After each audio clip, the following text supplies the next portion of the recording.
Greetings, outcasts, freethinkers, narrative questioners, dot connectors, and genuinely open-minded and outright curious inhabitants of whatever realm we exist in at the moment. You are about to embark on another free first-hour episode of The Melt. If you find yourself wanting to dig deeper and have the desire to join the conversation during our monthly Melt meetups, you might want to consider becoming a monthly subscriber. For as little as 3 lousy Babylon hokey-pokey tokens per month, you can have access to full-length, early, and exclusive episodes. Just visit patreon.com/themeltpodcast or click the link in the episode notes to set the process in motion. It's simple, painless, and very well might make you feel tingly inside. So without further ado, please enjoy the show!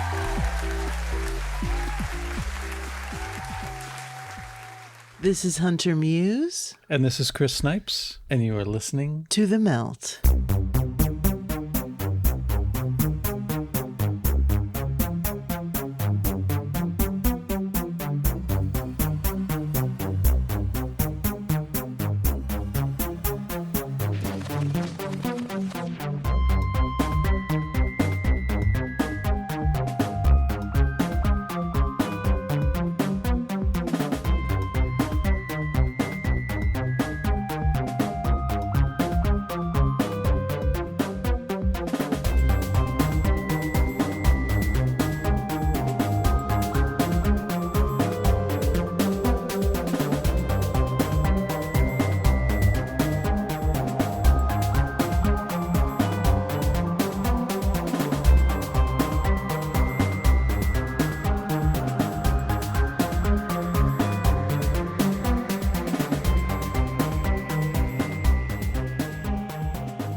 It is April 3rd, 1952, at Orgone, Rangeley, Maine. I, Wilhelm Reich, am sitting alone in the large room in the lower house. All people are gone. In the morning and the whole day yesterday, a meeting took place of the members of the board of trustees of the foundation which carries my name. Everybody's gone now, and I would like to add a few words to the recording we made yesterday and today of the disaster which struck Orgone.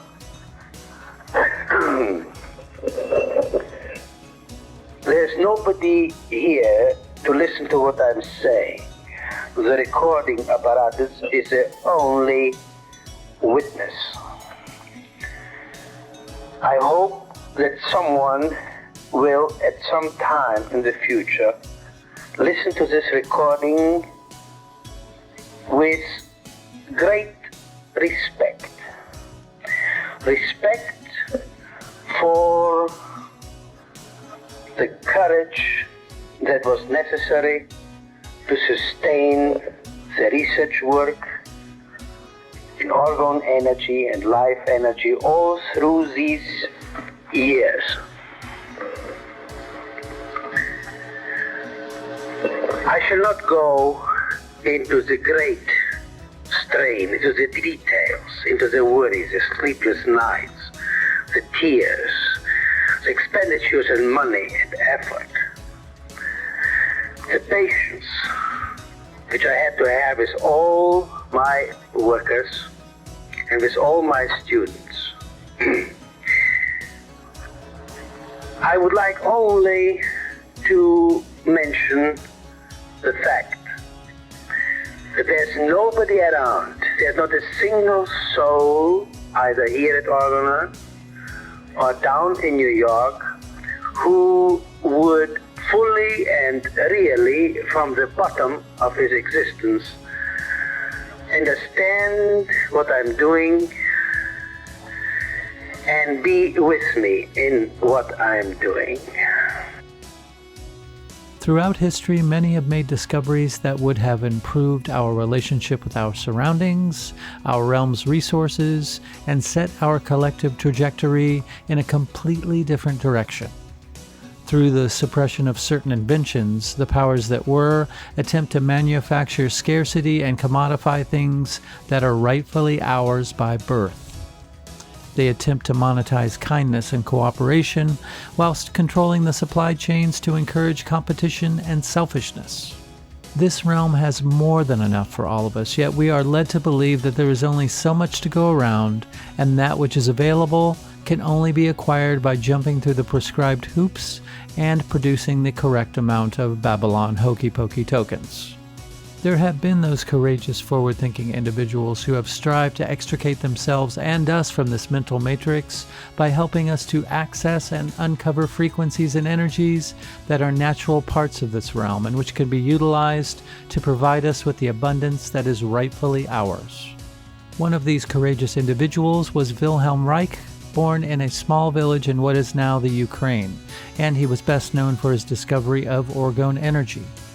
He believed that sexual gratification could alleviate neurotic symptoms, successfully treated cancer with bion injections, and was able to change the weather and attract UFOs with the cloud-busting machine that he invented.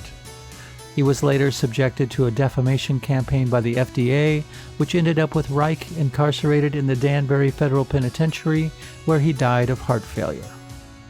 Joining us today is one Ryan Peverly, who is not only a fellow podcaster. You may know him from his past podcasts, A Culture and Lieber, Ohio, but he has just written a screenplay based on Wilhelm Reich's life with the working title Ether, God, and Devil. I start off the conversation by asking Ryan to give us a little background about how he got to where he is today. I'm not really anyone of interest. I used to host a podcast that was relatively successful in the sort of niche genre that it was operating in. It was called O Culture for a long time. And then I sort of got out of that recently and have transitioned more into the next part of my life, which is screenwriting and creative projects of different sorts. And that's sort of the gist of my background. And if you want to go even further than that, I have... Yeah, let's do it. Sure. Okay. Well, how far back do you want me to go? Like, zygote. Whatever. But zygote. Sorry, go ahead. Zygote. I was fertilized in probably mid-February 1983. Okay. Yeah. Cool. I sort of like glimpsed the first ray of light in this realm on November 7th, 1983. But nice. I think that I'm on board with my origin story actually beginning 9 months or so prior to that. Okay. Which is funny because I was born in November 83. And if I go back 9 months, that literally is like early to mid-February. So I assume I was a Valentine's Day-ish fertilization. Yeah. Right? Yeah. And, but yeah, no, let's just skip all that. That's kind of the boring stuff. But, I've got a diverse background in a lot of things. Mostly writing, I started my career in journalism and worked in journalism for about 5 years and then transitioned because journalism doesn't pay a lot of money. Yes. Into more of like the marketing and communications and advertising space. And I was there for probably close to 10 years, doing various gigs and roles and whatnot. And just, man, as if you guys know, if you've worked in marketing or know people who work in marketing, at some point it becomes just a little too much to handle if you're a truly creative sort of, soul at heart. And at some point for me, it was just, I had enough and I walked away from a full-time job almost a year ago. It was April 1st of 2022. I turned in my 2 weeks notice and it was a Friday and everybody thought at the office I was, pulling a prank or something because it was April Fool's Day. And I was like, no, I'm out. I can't do this anymore. And it coincided with, that was the same week that I had finished writing this script about Wilhelm Reich, which we may touch on here. Oh yeah. And so it was a very, it was springtime and I just thought, There were, I think, a lot of things happening astrologically too, that I thought this was a good time to sort of plant some seeds, so to speak, in my life and really work with the energy that was present, not just in my chart, but then, also kind of just what was happening in, reality at large as well. However you make whatever you think of that term and what that means to you. But, and so for the last 10 months or so, 9 months, I've just been writing, and I did a few podcast episodes, I think, here and there over the last year and a half, but I've really just sort of packed up and moved on from that part of my life, and I'm focusing more now on what's the next phase, and I think that what I'm seeing now in terms of those seeds that were planted are actually being harvested now, which I think is kind of fun and cool to see. That it's kind of funny, like if you just sort of start acting like something, you eventually become that thing.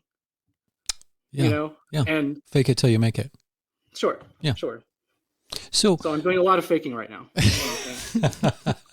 Well, it seems to be working.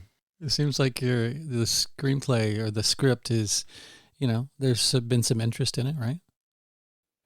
Sure. Yeah. If you guys want to start there, Well, actually, really quickly, before we go into that, I personally would like to know what brought you to do your first podcast, A Culture. What was it that brought you to want to talk about those experiences and that research with people in the first place, which is, a step to where you're at right now? Absolutely. Yeah. Like I wouldn't have found Wilhelm Reich if I had not went through that process of, really, it was a process of self-discovery. I had just gotten out of a relationship, and it was a kind of a traumatic experience for me.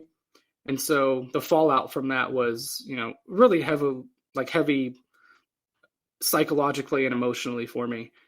And I just found myself in that space where I didn't really know who I was, and I realized I had no real direction in my life and no foundation of any sort that I had ever built for myself, materially and also spiritually. And so naturally that sort of leads you, well, it led me, sort of into this area of, just what you would call shadow work, right? Sure. Really exploring yourself and who you are and what makes you, and then also what's holding you back, and, what your struggles are, what your vices are, what your bad habits and your addictions are that you really need to sort through before you can come out, I guess, fully formed or better formed on the other end. And shortly after I had sat with myself for probably close to a year before I started the podcast. But that year of, post breakup and trying to really learn who I was led me down some really interesting paths. I got really into conspiracy theory, as you might expect, where I'm questioning everything around me and I'm like, what the hell's going on here? And of course, conspiracy always leads you to spirituality in some sense. At least I think it does. And that's sort of what led to the launch of that project. And, just got really, really fascinated by subjects like alchemy, specifically astrology, magic, that's sort of the tentpole of the occult, really. And then use that as a vehicle to not just talk to interesting people about interesting ideas and, work that they were doing, but also to really continue to learn more about myself through those conversations and develop a better sense of not just spirituality for myself, but also morality, because I grew up with no spiritual foundation, which I think also means you grew up with no moral foundation either. And so what I realized was that, the thing that was holding me back the whole time was obviously me, and I had nothing to really ground myself in experientially, or lifestyle wise, belief wise, to really, I guess, fall back on when I did fall onto hard times. It was always, instead of sinking into like a strong moral fabric that I would build for myself, I sunk into, substances and sex and these things that are very easy to sort of, I guess, put Band-Aids over whatever it is that's bothering you. Right. And that's, that process was really eye-opening in terms of, just finding out more about just the nature of reality, I guess you would call it, and how this thing works, that wherever we are, whatever we're doing here, like there's a specific way that it works. And I don't have it figured out yet, but I think I know it a little bit better than I did, 7-8 years ago. And so that just all of that sort of bled into that project. And, some people enjoyed it. I did. I've gotten really great feedback on it over the years, and people are still listening to the episodes, even though I haven't really done one, like a proper one, for a long time now. And I'm really grateful to have, discovered that path for myself and come out the other side of it as a man, like a capital M man. Like I've never been a man before. It's a really interesting feeling, and I'm not saying that I'm fully formed now, but I think that I am more of that than I was previously. Sure. And there's a lot of things that go into what that means, and we don't, if you want to go down that path, we can. But it's one of those things that I was never taught how to be a man. I had to teach myself how to be a man. And I think that's actually better to do it on your own terms. You don't have any preconceived ideas of what that means and what masculinity really means, what divine masculinity really means. And I think it was just learning all of those things that I was picking up along the way, and sort of like Legos, and like just building things for myself that I never had before. Sure.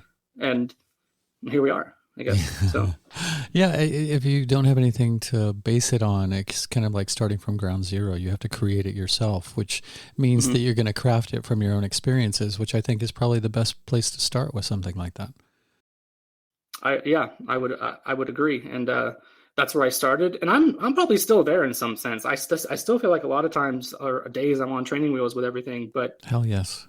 Yeah, it's like one step forward, 700 steps back some days. It's never perfect, it's never easy, and you're always challenged. And I think that's what I've learned too, is that when you really invest into something, whether it's a hobby, an interest, something academic, like whatever it is that you're investing in, you will eventually be challenged by that thing.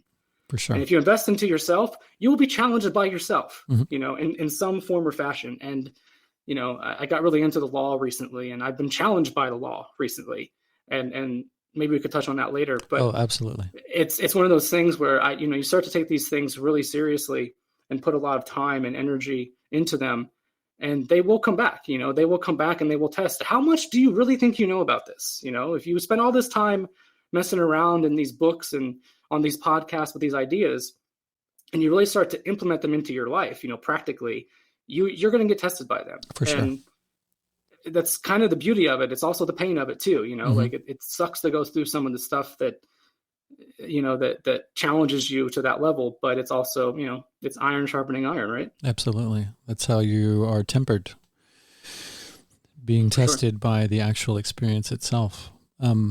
So would it be right to assume that Wilhelm Reich got on your radar via a culture? Yeah, I never really did an episode about him, but he was obviously one of the figures that when you really start to delve into science, and specifically alternative science, that his name eventually pops up. He's one of the more, I think, misunderstood people that you could come across in that space. And he's also one of the most controversial that you could come across in that space, which is odd because he seems to be the only figure that's as controversial in the alternative media as he is in the mainstream media, which leads me to believe that there's something to what he's doing that has some truth behind it. For right? sure. And yeah, so I absolutely came across his work, during that process, and have, sort of parlayed that really, armchair sort of interest in his work and his life story into a really, I guess a denser, maybe more robust comprehension of what he was trying to do. I can't say I know for sure what he was trying to do, because I don't even think Reich knew what he was trying to do half the time. But he essentially was, I don't know how much you want to go into his work specifically, but we haven't covered it much in this show. So if you feel like you want to dip into it, then please feel free to. Sure. Yeah. I mean, and, Hunter, I know that you're studying psychology right now. I don't know where in that journey you are, but, Reich was I would consider him the star pupil of Sigmund Freud. And, Freud had a lot of students, obviously. But I think Reich was the first one where they formed a father-son type of bond, and it was really evident in his writings about Freud that he viewed him that way. And when he went to Vienna to go to law school and changed his major from law to pre-med and was in medical school.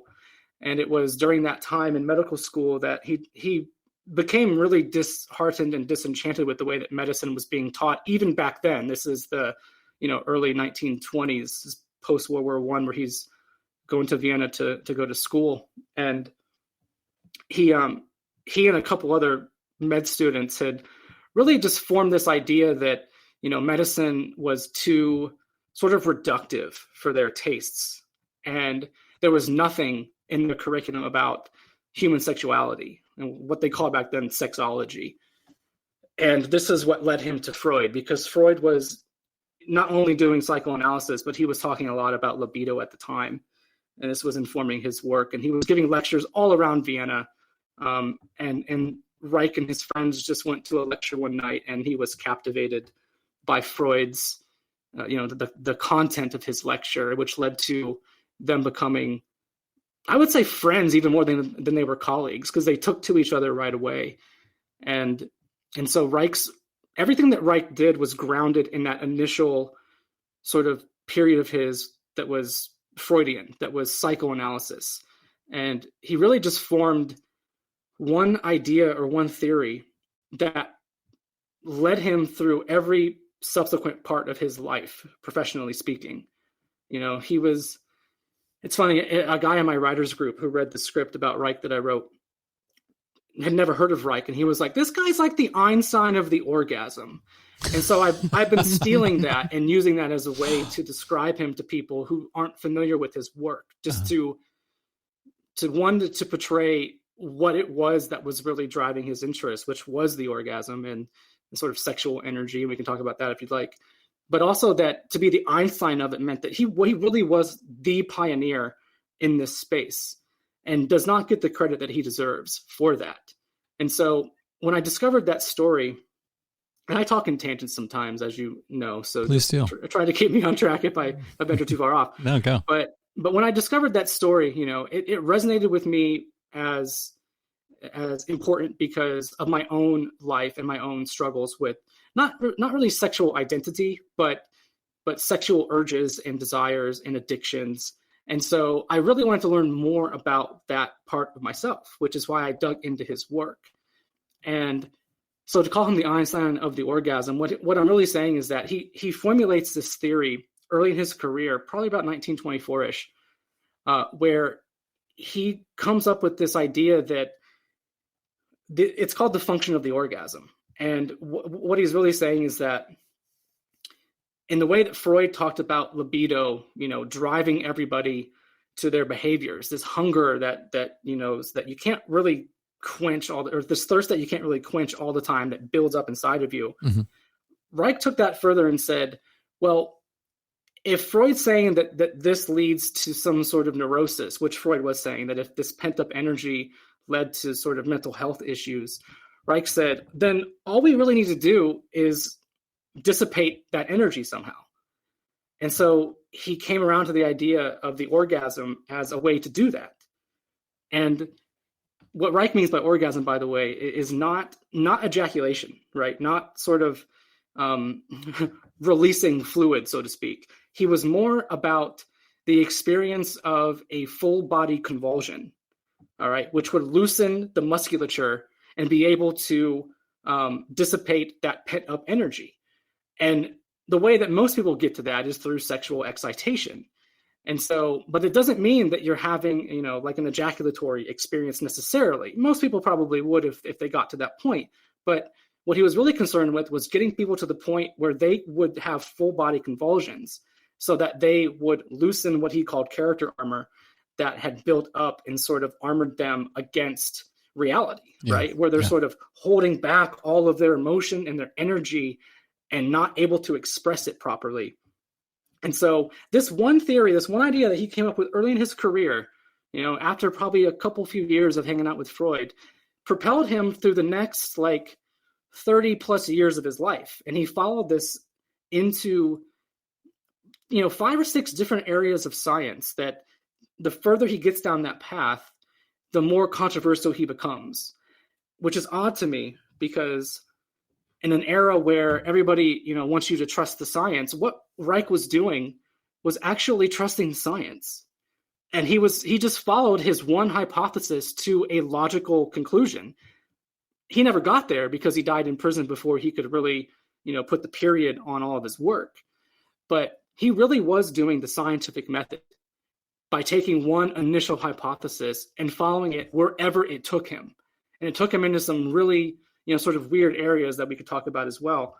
But, weird to maybe the layman, not weird to, Sure. people like us and people who are listening to us. But, when you start talking about etheric energy, orgone energy, you start talking about the cloud buster and what he was doing with that, this is a lot for the layman to sort of wrap their head around. I joke about, if my mom or dad saw a cloud buster and the way that he built it, they would think it was some device out of a science fiction film. It looks very sci-fi, and so it's trying to, to comprehend what led him to that point. And it was just one idea, this one kernel of an idea about the orgasm that he followed through to the end of his life. And, when I looked at the story holistically like that, which I didn't know that, I didn't understand that before I started researching him more to write about him. And when I picked up on the fact that he was essentially following one idea all the way through his entire life, it became such a fascinating story to me, because what kind of scientist do you know these days that actually does that? Because that to me is the scientific method. Exactly. You form a hypothesis, you follow it through to the logical conclusion. Yes. He just did it for 35 years, So did he write a book about the function of the orgasm? Was that something that came out in a journal? How was that written? Yeah, the book is called The Function of the Orgasm. It came out in 1927.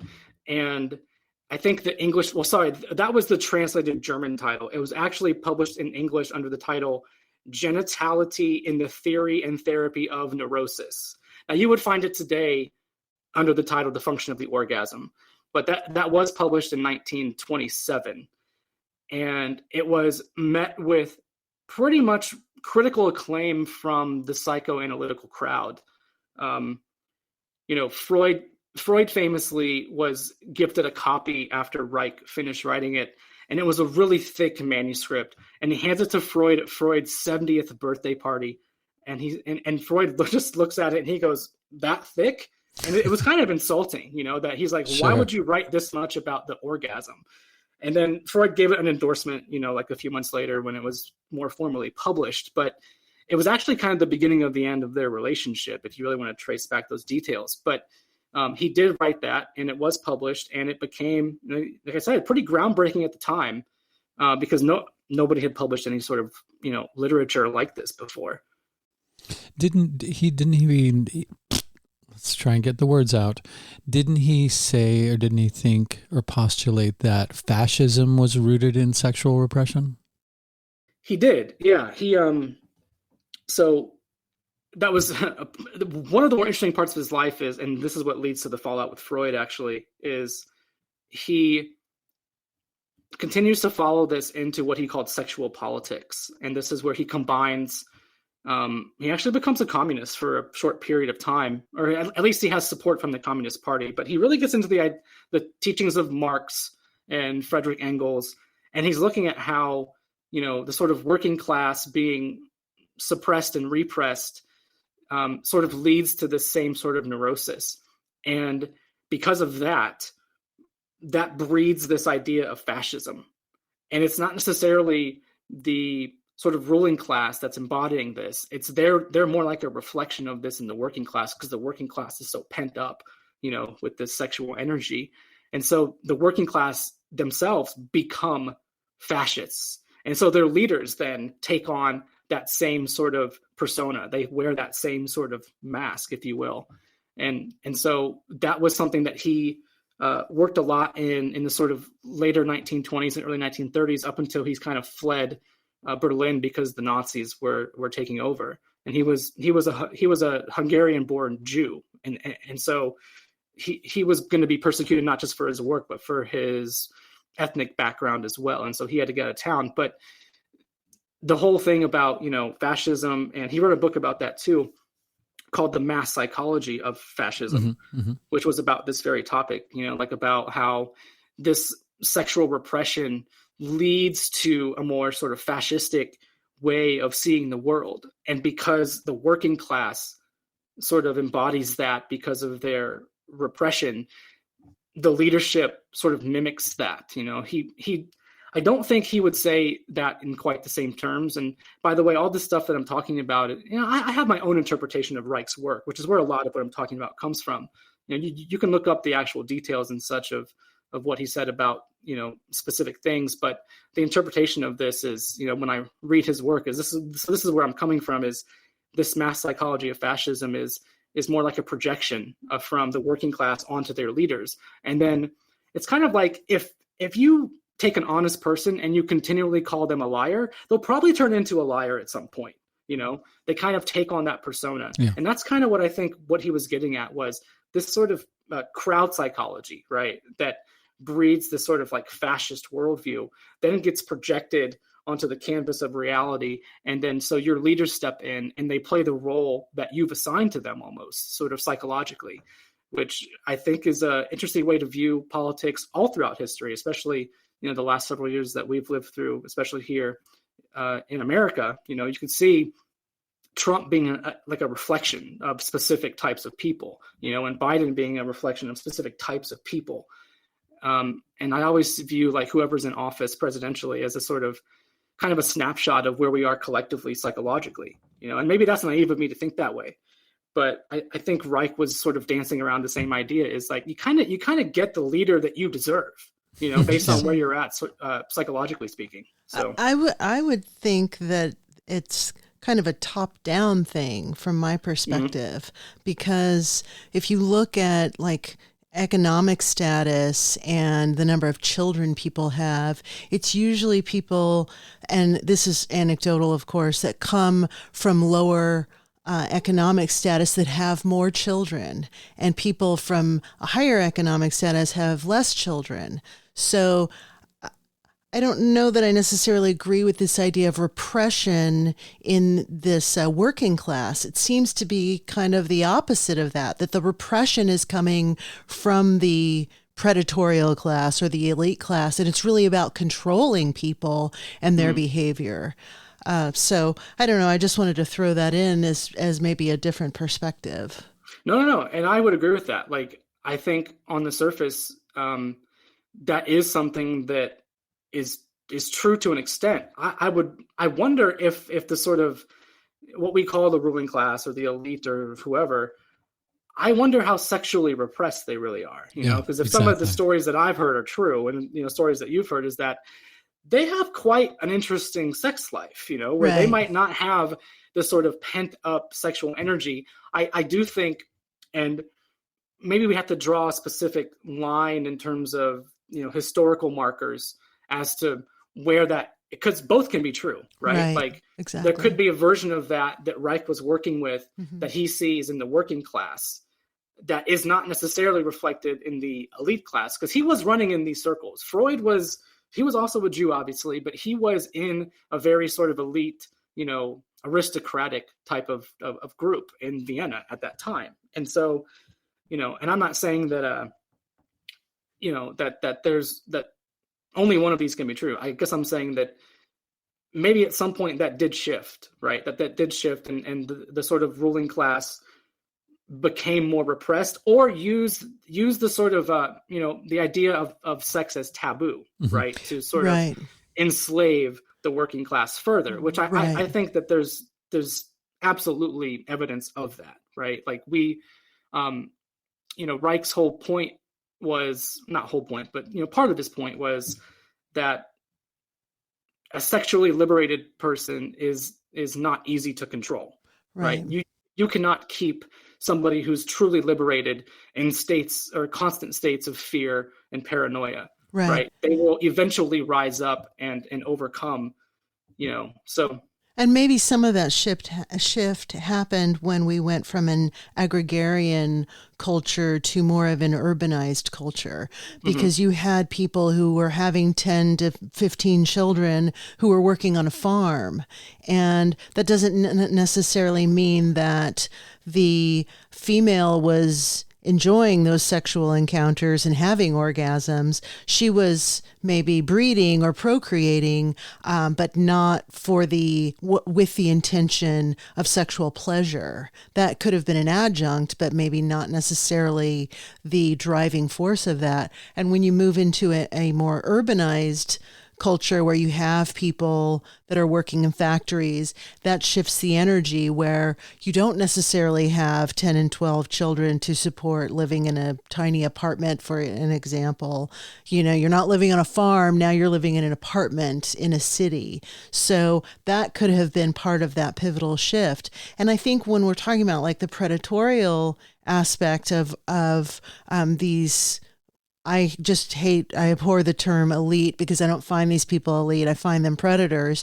From my perspective, I think they do have very varied sexual interactions and sex lives, but the repression is that it's not public. So they're not, they're having orgies, they're having these sex parties, but it's not something that you're going to see on Instagram, for example. Well, unless you're following like Chet Hanks or somebody, right? Like, yeah, exactly. Whoever.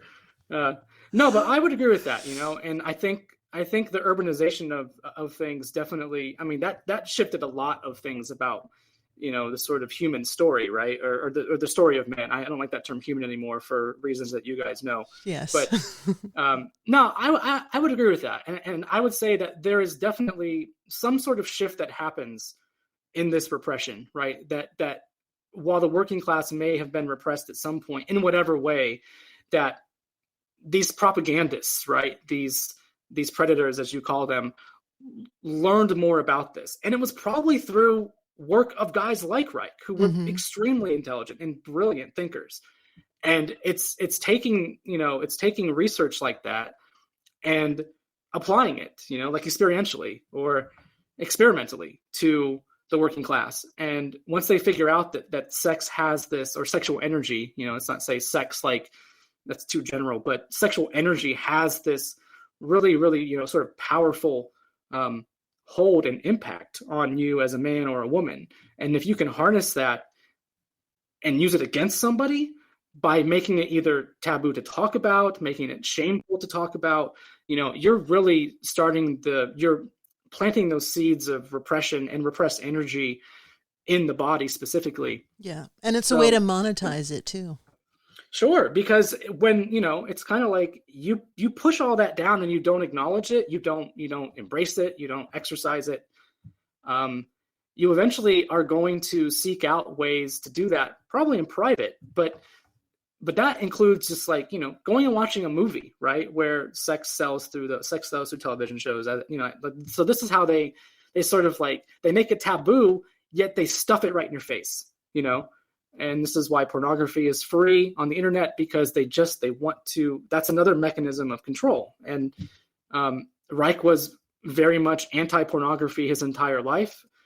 He thought that it was detrimental, which it obviously is. So he was sort of kind of woke to that kind of stuff before it became a thing in the sort of internet age here. But he knew that sex for the sake of sex for the sake of just ejaculation, right? Sex for the sake of just pleasure was problematic. And not only that, but then watching people do it was also problematic because of the way that it would shift the gray matter in your brain.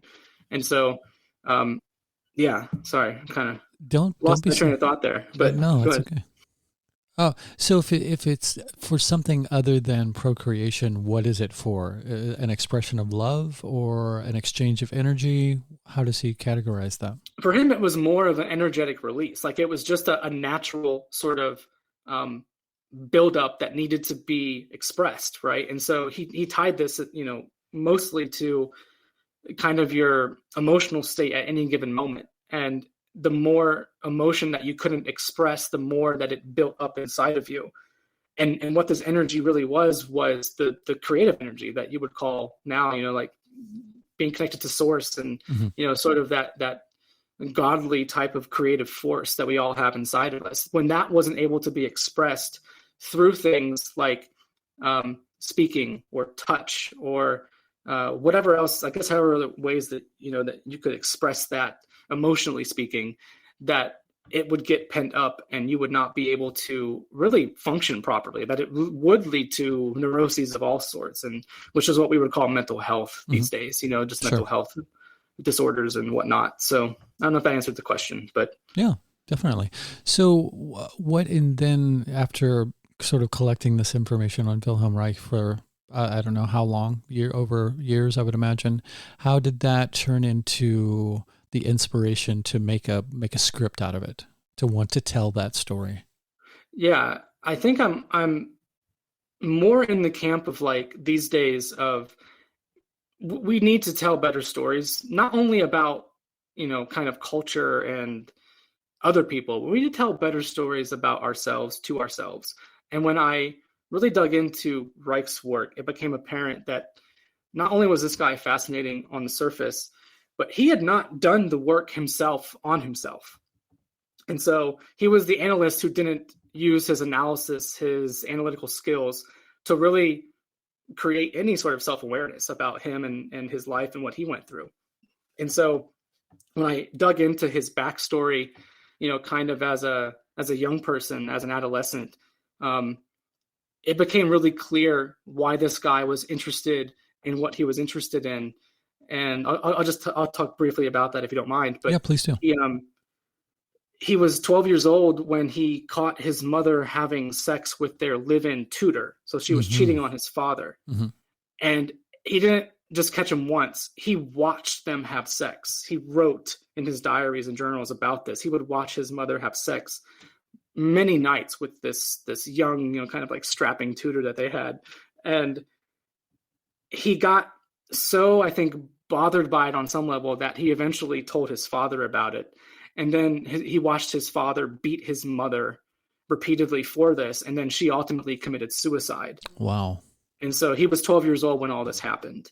And a few years later, his dad's also dead from tuberculosis. So before the age of 16, he's watched his mom commit suicide. His dad dies of an illness. And then he's on his own with his brother.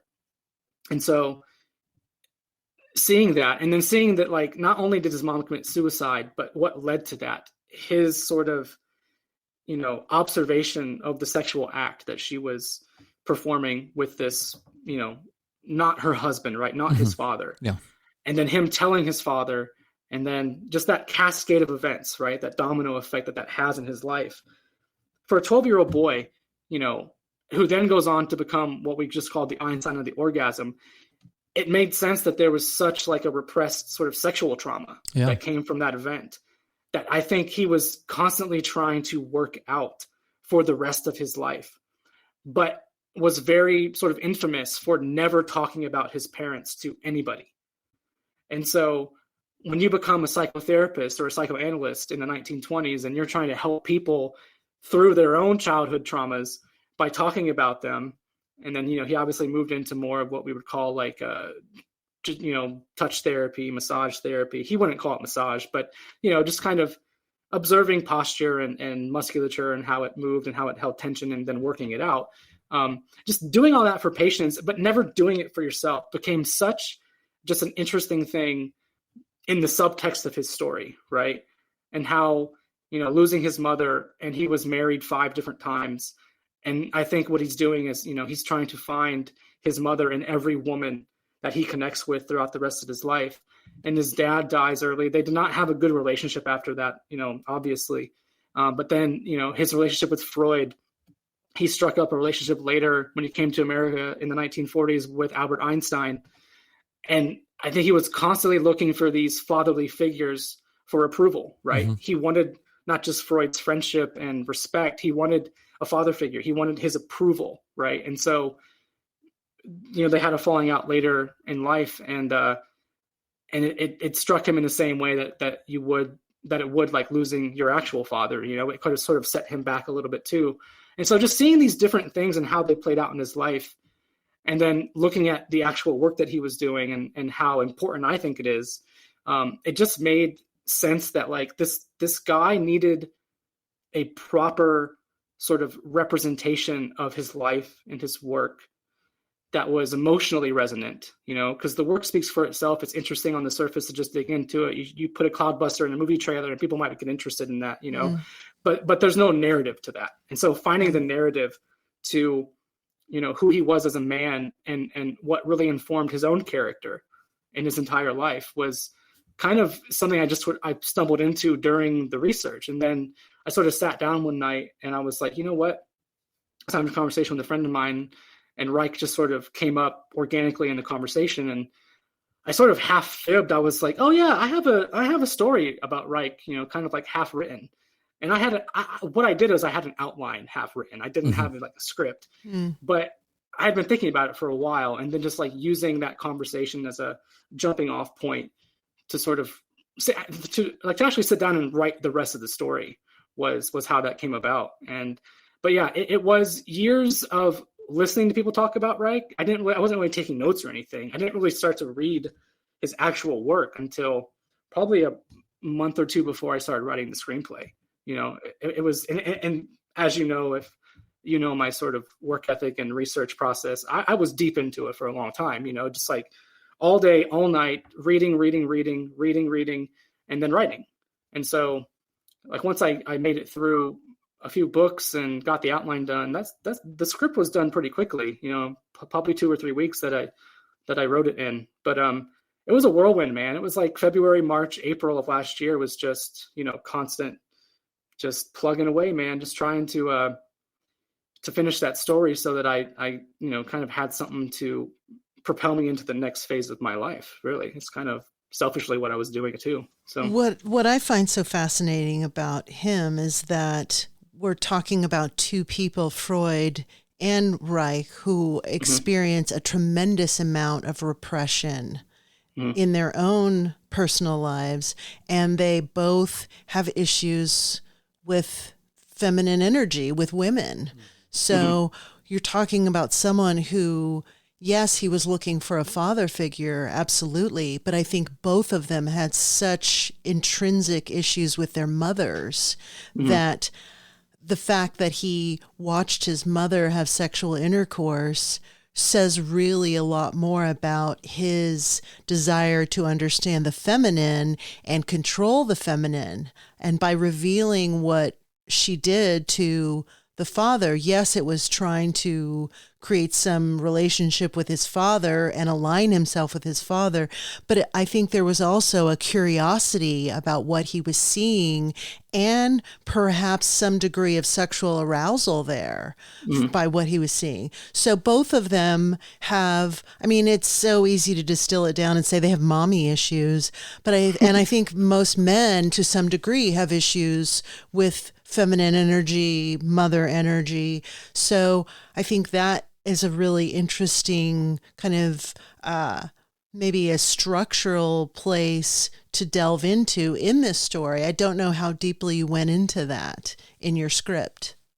Well, page space is limited, but it is touched on in there, just, not necessarily in the way and the context that you were just talking about it, but it's very obvious that he has what we'll call mommy issues, and that event just it to be honest, it did arouse him. It did create this curiosity in him about sex and sexuality. And from what I gathered from what I said about it, when he told his father about it, he was very nonchalant. Like he thought that his father would also be interested and to know this because he was interested, and they thought it was supposed to be some sort of bonding sort of exercise. And of course it turned out to not be that. And what I think attracted me to that part of the story too was my own issues with my mother, which as you just said, and Chris, I don't know about you, but men do have issues with their mothers. Sure. It is especially when your mothers are, and I don't mean to throw, sort of shade on my mom here, but it was a long time of emotional unavailability that I couldn't connect. Even when I wanted to connect, it wasn't there. There was a block, right? And it's only really until here recently that I can start to feel that block sort of dissolve a little bit. The more sort of conscious and aware I become on what my mom has struggled with, observing her as a woman, not as my mother, but as a woman who has her own struggles and has had her own struggles for a long time. And then knowing how to work with that, knowing how to talk to her about those things, because I think one of the great joys of my life has been learning about my parents, like I said, as a man and as a woman, right, who have their own lives, their own issues, and trying to figure out how to make those relationships better. And that's something that Reich obviously did not do and could not do because his parents were not around. But that was part of the story that really hit me personally, and why I thought, I should write something about this, because when you watch like a biography film about somebody, it's hard to find resonance, I think, as the writer of something like that, because you feel like you're just literally documenting somebody's life from point A to point B. And it's hard to find the sort of emotional entry point where you, the writer, identify with something about this, famous person or this well-known person or whoever. And so when I found that, that's what really made me interested in trying to tell the story, was that, there's a lot here that actually resonates with me because of where I'm at in my own life with my parents, or my own sort of sexual energetic buildups and things like that. So I would agree 100% with that. There's a lot of at least I have had a lot of problem with women in my life for that same reason. And it wasn't until I started to repair the relationship with my own mother that I noticed my relationships with women outside of that have gradually improved. So I think there's probably a there, right? Mm-hmm. Well, and part of that feminine energy is inside of you. So your mother is not separate from you. There is a balancing, there's this yin and yang energy that exists in all of us. And I think understanding that is a very complicated thing, especially when you're talking about a 12-year-old boy seeing something like that. That can be very traumatic because it makes them question their sexuality and their perspective of the world. So I think it's interesting that this was kind of the through line, or maybe the seed of his work was starting with the orgasm, because he's trying to understand sexual energy and then how that manifests in his relationships where it seems like they're problematic and he's having issues, maybe reconciling his own sexual energy with another person. Mm-hmm. So what was the next step for him after this work that he did with the orgasm? Well, he took that into biology and cancer research, and which is funny because he went to medical school, so he's a doctor. He's got the fancy title, he's a doctor of medicine, and so once he sort of he starts to experiment with the patients physically, which is what leads to the fallout with Freud, because Freudian analysis, as you know, is really just talk therapy, right? And Reich had noticed that, the posture and the musculature of certain patients had tells in them. Like he could just tell that there was something, pent up in their jaw or pent up in their shoulder or whatever. And he just went to work on them physically, massaging them in some form or another. And so he becomes really interested in the body. And this is what leads him to the sort of biological and cancer research part of his life, because he transitions from the orgasm to this idea of character armor, right? Where you have this like literal, like energetic shield that's built up over your muscles that you need to dissolve before you can really be, sort of free flowing again. And he starts to get really interested in how this can affect things, kind of at the cellular level. And so he starts dabbling in cancer research, because he's noticing that there are some patients who are coming in with tumors.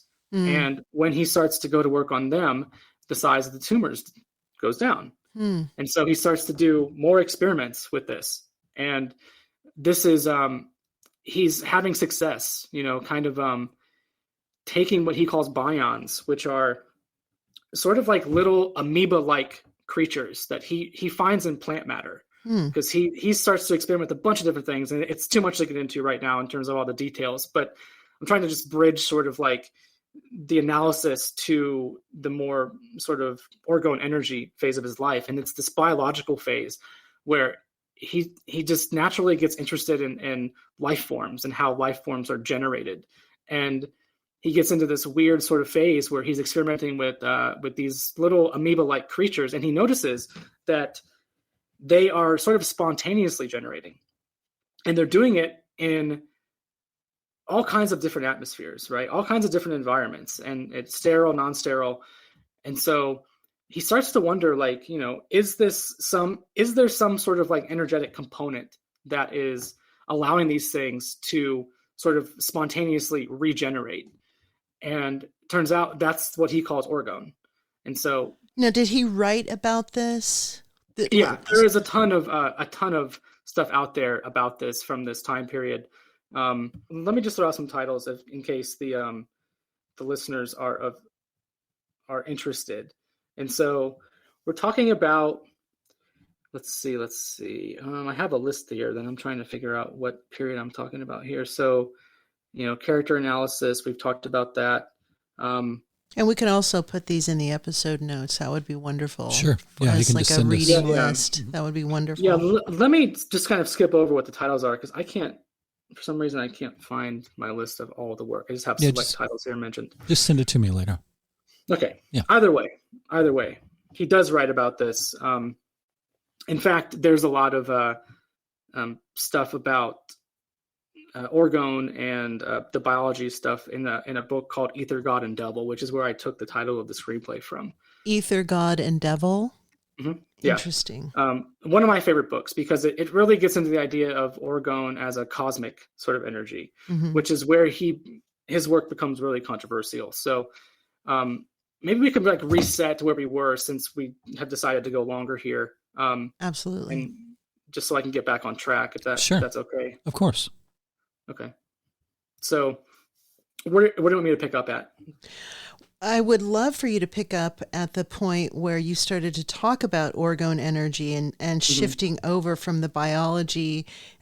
He shifted to biology and cancer research. What was the first thing that you said there, that he discovered something in plant life?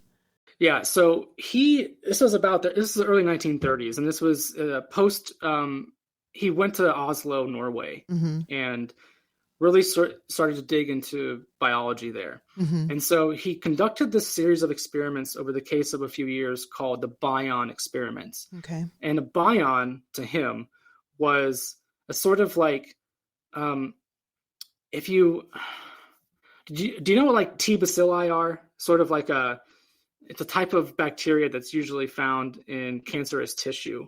And so he started to experiment with this stuff. And what he noticed was that he was examining protozoa, all right? And he started to grow these cultured sort of vesicles, he called them, in different environments, sand and grass. And he even grew some in like animal tissue, which was really interesting. And so what he did was he watched these things sort of grow in different environments, including in an environment that had dead tissue. And so he used animal tissue, and this is where he also used some of the cancer cells that I was just talking about. And so he watched these protozoa, right? That he watched them sort of spontaneously regenerate. He would place the protozoa in there, and they would just naturally, spontaneously regenerate. There's a process called abiogenesis as well, which is really difficult to explain, and I can maybe explain that in a minute. But and what he did was he watched these things grow, and at some specific moment, when they actually like kind of right before they would go from sort of for lack of a better term, we'll call it like something that's dead to something that's alive again. So this is the spontaneous regeneration. There was a spark of blue light that he observed in every single bion, that he called it, in every single material that it grew in. And so he watched this through microscopes, and then he also filmed it. He was the first, maybe the first, don't quote me on that, maybe the first person to ever use what we would call time-lapse cinematography. Wow. He hired, and it wasn't really him, but he hired a woman who was a very well-known kind of photojournalist in Norway, and he brought her into the lab, and he asked her, so he had the idea, but he asked her, do you know what time-lapse cinematography is? And if so, can you do it? And she said that she could. And so they were the first people that I could find on record doing this type of cinematography, which I think is a nice sort of like fascinating nugget on the side there. And who was this? Who was the woman? Her name was Carrie Berggrave, Berggarv. She was a very famous, like I said, photojournalist in Norway at the time. And I think also got famous because she was a war photographer, maybe. Mm-hmm. Like, I don't know if she did World War I. She definitely did World War II. So this would have been before she even did the World War II photography. But she was well known in Norway before then. I think maybe her war photography made her more well known internationally. But Reich had got hip to her because she was part of the crowd that he was running in at the time, and he recruited her into the lab, and she actually became a sort of like pseudo videographer of him for the rest of his life, really, because wow. she would come to New York too and do some things with them. But so this was the beginning of what we'll call like the orgone theory. So he's watching these what he called bions sort of spontaneously generate and regenerate, and watching these blue flashes of light, these observable blue flashes of light under a microscope that he pinpointed was the exact sort of like moment between life and death, between this dead material and then right before it came back to life and started growing again. Wow. And so, it's like, what is that state? And we might call it like purgatorial state or something like that, but it was altogether different. Like, it was literally a state where this thing was not alive and not dead. It was in between these two cycles of life and death. And so there was like, if you think of it like just like a pause, mm-hmm. And then divine spark, this flash of blue light, and then all of a sudden it's alive again. And so he's watching this, at a really small molecular level with these bions, these amoebas, these, protozoa. And he just starts to formulate this theory that, well, this must be some type of energy, mm-hmm. like there's something going on here that is providing this blue light, this spark that allows this thing to regenerate itself. What is that? And so he develops this idea of orgone. Okay. And that's where the term comes from. And he called it orgone because of the word orgasm obviously is in there, and he would connect those dots, sort of as he continued to formulate the theory. But the theory of orgone, sort of in general, is that, this is a life force energy, that this is, I think, to think about it in more of a way that we would talk about it, is this is the divine spark. This is the creative sort of spark from God, right? Now, he wasn't talking about it in those terms right away, but that's the sort of area that he was operating in, was in what turned into the quest throughout the rest of his life, was to, essentially prove the existence of God, but also tie this into the concept of the ether.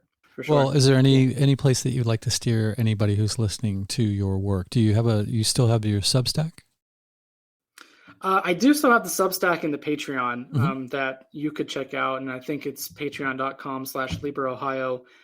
If you go to the podcast feed, which is still out there, you just search Libra Ohio. You can also search Occulture, because you'll find all those old episodes too in the same feed. But there will be links in there to the Patreon and the Substack and the more recent episodes that are still active, because people, believe it or not, are still listening to the episodes, which I'm grateful for. And I still get emails about them, and, downloads are still surprisingly good, which mm-hmm. is, as for somebody who's not active, is kind of a great thing to see that people are still interested in what you've done, you know, and excellent shows. Yeah. It's helped to inspire me to do a podcast.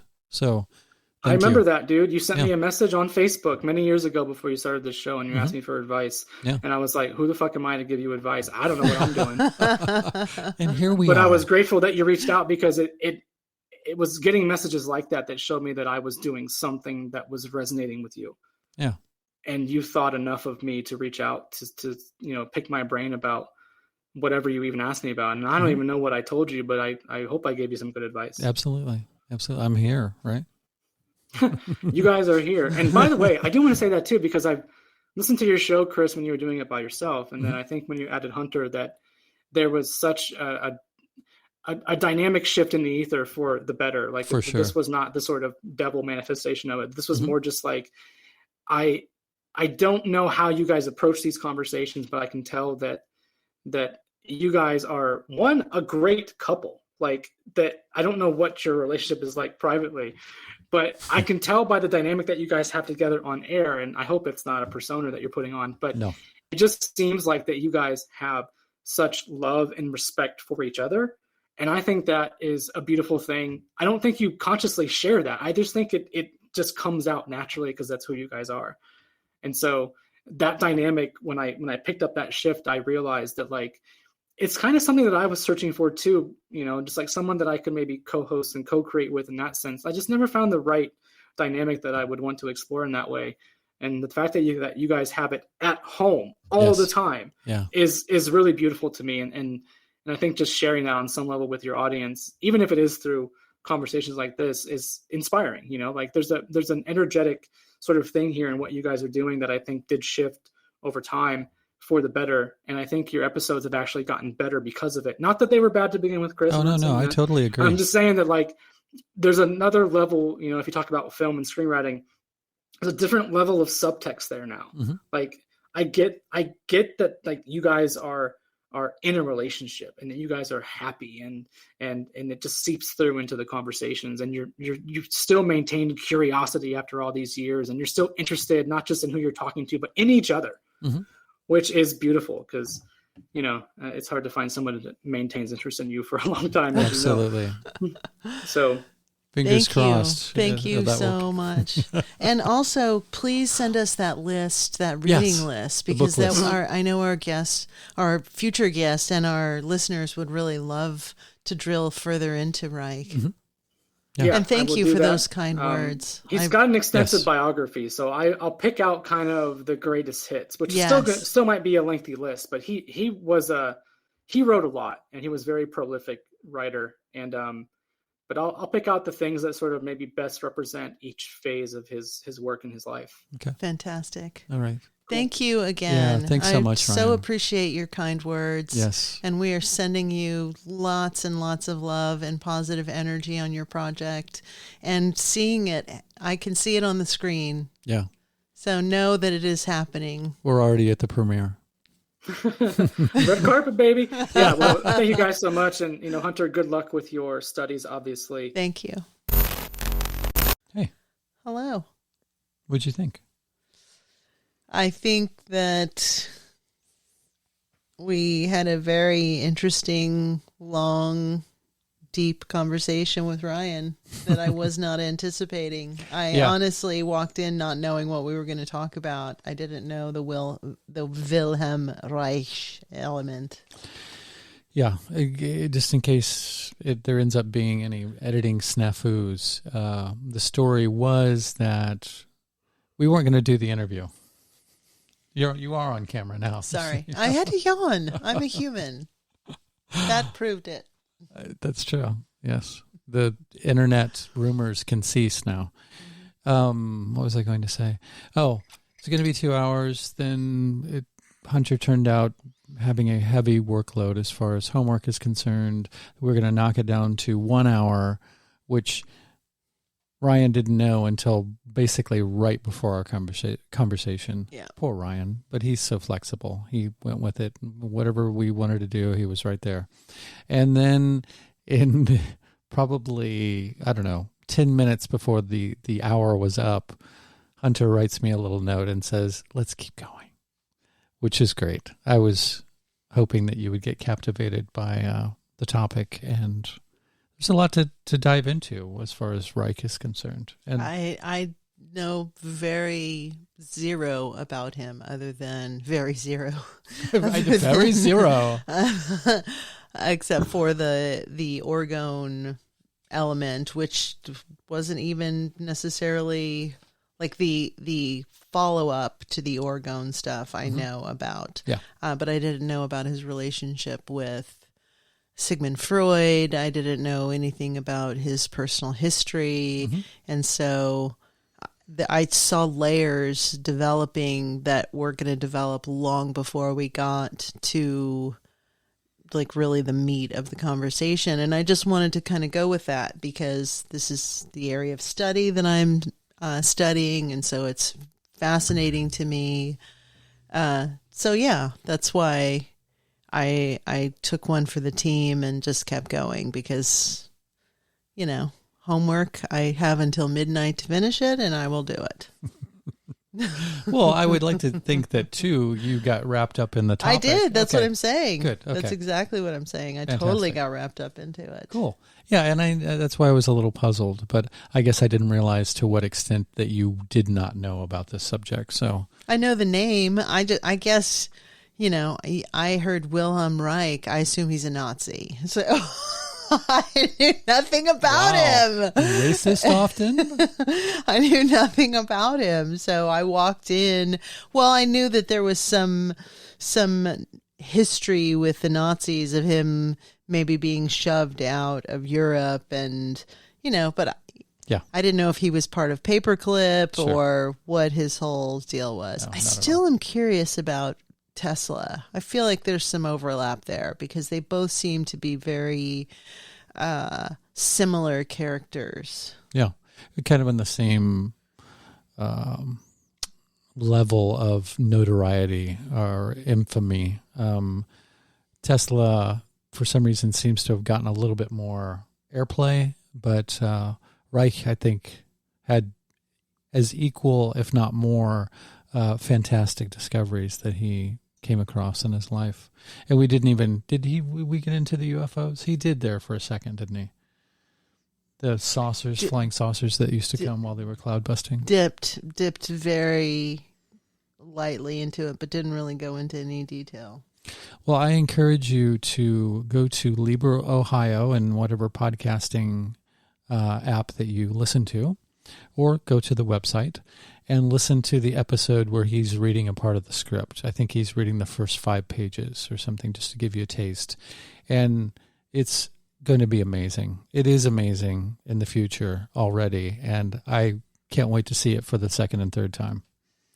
Yeah, I see it being a film that should be made. You know, there's enough, they've exhausted the Tesla story. There's been enough documentaries and films been made about Tesla that this would be a great kind of a adjunct to science and, you know, people going into the field of science and really, as Ryan said, like having a theory and then taking that theory to its farthest conclusion that they can reach. And I think that that's something that I think is lost right now in science, and a lot of people aren't doing because they lack funding, maybe lack attention span. There could be lots of reasons why that doesn't happen. So, yeah, that's why, you know, in that second hour we talked, we kind of dipped into the world of how do you fund something like this, a production of this scale. And I think if he went into like a European market, it would be quite easy for him to get the money. Perhaps. I don't know how you go about doing such things. It's easy. You write a proposal. You have good lawyers. It sounds like he's on the way Yeah. as far as that's concerned. Yeah, I think he can do it. Yeah. If anyone, he's really focused. And Yeah, I love for that. sure. And he's smart and sharp, and he knows what he's doing. So at least he, as we said before the conversation, he's faking it until he makes it. He's a good faker. So this fucking thing's going to happen. I know it is. Yeah, I think one thing I really like about Ryan that I have gathered from all of our discussions that we've had with him is that he's not afraid to show his vulnerability. Yeah. He's not afraid to talk about, the rougher sides of being a human and the challenges that he's had. And I think that level of vulnerability comes through in writing, it comes through in an interview, and I think that will serve to help him to get to really engage people and get people on his side. Yeah, I agree. Plus, he's a good stand-up dude, so Yeah. he's got that going for him. So, Yeah. So aim your energy towards manifesting this in the future. What were you going to say? I'm just glad he got Please. the fuck out of marketing. I mean, my Definitely. God, what a soulless job that is. Absolutely. He's probably infinitely more happy because of it. Obviously, he had time to produce this script, so more power to him.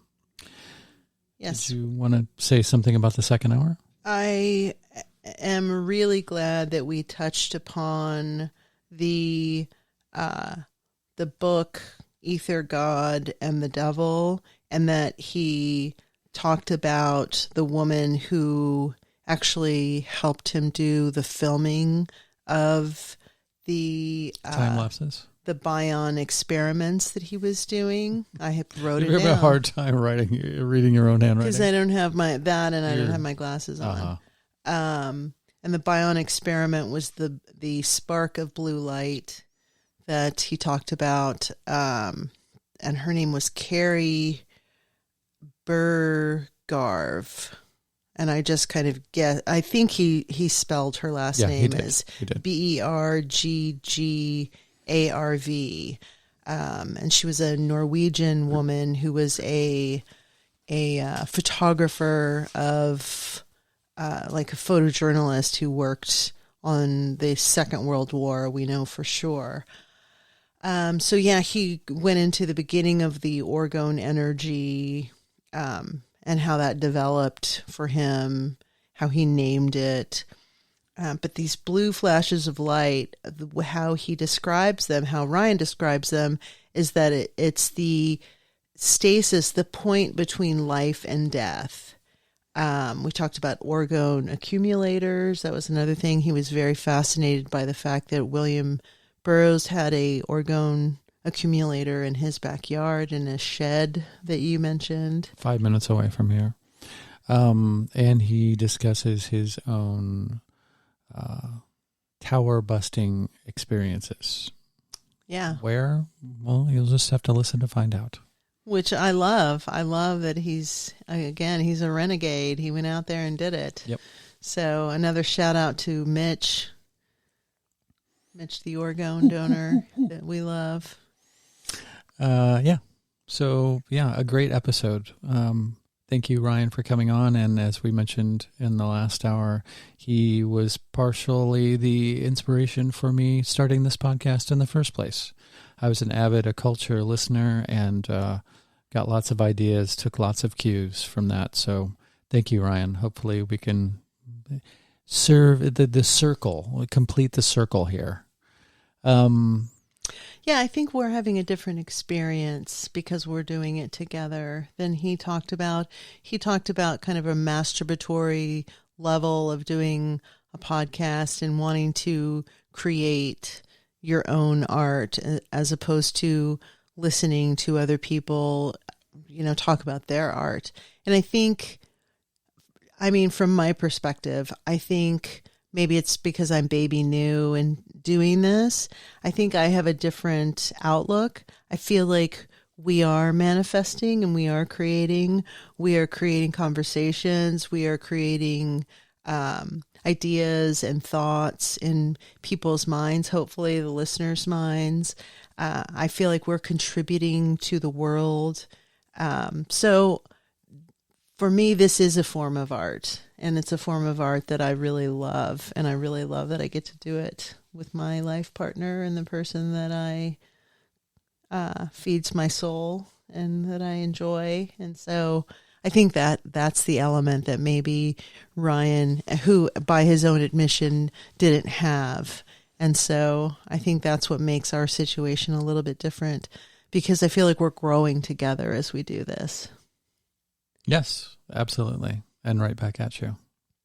Right now. I am manifesting more time too. Yes. The only lament that I have about my life right now and the way that it's arranged is not having enough time to devote to this podcast. Not only to that, but I feel like I'm researching researchers, or I'm researching other people's research. Mm-hmm. And I'm manifesting, I should say, trying to keep my language going here. I'm manifesting more time to do that research. Myself, my own research, which I long to do. I was looking for, we're, as you know, because you're probably, maybe you're watching it, maybe you're listening, but we do a video version of our podcast now, and I was researching images to put into the intro, or little video clips, and ran across tons of rabbit holes that I would love to have dived down, but I just did not have the time to do it. I don't have a lot of time to just allow myself to organically fall into rabbit holes. So I'm manifesting that time to do that, and then after that, henceforth, turning that research into content that comes from me instead of content that is from other people, which is fascinating. And I totally enjoy talking to people about their experiences and research and their art and their ideas surrounding all of this stuff. I absolutely enjoy it, but I would like to generate some of that myself, so I can understand Ryan's situation to an extent. But yeah, I can't think of anybody that I'd rather be doing this with, life and this podcast. So I'm the luckiest boy in the whole world. And we're going to have Danny Katz on the show, mm-hmm. and we have to be very cognizant of our words and how we speak. And so maybe omitting "I don't have the time" and saying "I'm finding the time, I have the time." Draw again. Let's manifest. Let's draw that stuff to us. That's what I said. I'm manifesting the time. Yeah. Yes. I changed it. All right. Yeah. Unless I slipped up, I could have easily done that. I have lots of habitual verbal manifestations, unconscious, what are you doing? I just looked at the viewers and I said, he does. But you do too. We all do. No, I don't. You have denial on your side. Delusion. Denial and delusion. They have a hair salon down on 5th Street, don't they? Okay.